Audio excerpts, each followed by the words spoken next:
मोर मन के सरोवर मगोरी आके गोता तहाँ लगा जाओ। हाँ मन के सरोवर मगोरी आके गोता तहाँ लगा जाओ।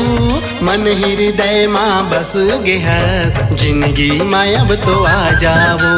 मन हृदय माँ बस गेहस जिंदगी माँ अब तो आ जाओ। मोर मन के सरोवर महाराजा आके तहाँ संगी समाचारे। मोर मन के सरोवर महाराजा आके तहाँ संगी समाचारे।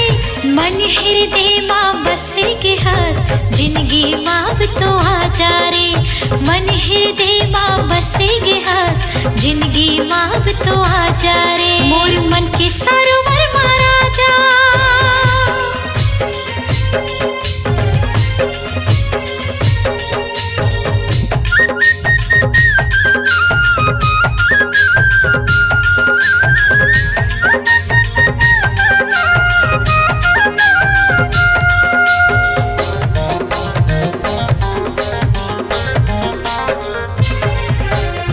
तह गंगा जल वो गोरी मैं निर्मल पानी वो। आजा लिखबो दुनिया माँ मिलके नामा कहानी वो।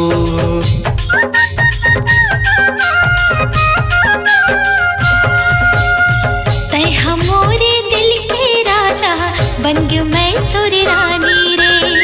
आजा लिखबो दुनिया माँ मिलके नवा कहानी रे। मोर दिल के तय धड़कन माँ रग रग माँ समा जाओ।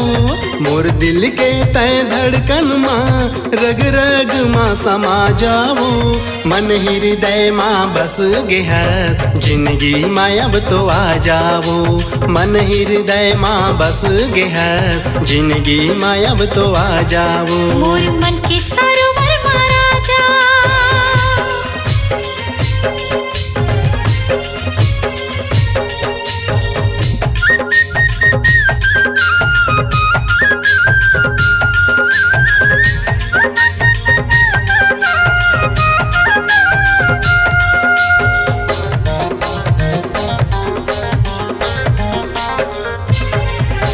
मन के समंदर में डूब गयो तोर बन जा माया के तय मोर नाव। बन के घटा बरस जा तन मा बन जा पतझड़ मा घना छाव।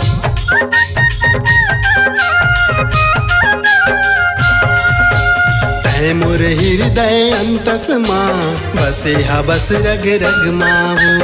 घर के उजाला माया के दूनों अमर हो जाबो जगमाओ। मोर मन के सरोवर महाराजा आके तहाँ संगी समाचारे। मोर मन के सरोवर महाराजा आके तहाँ संगी समाचारे।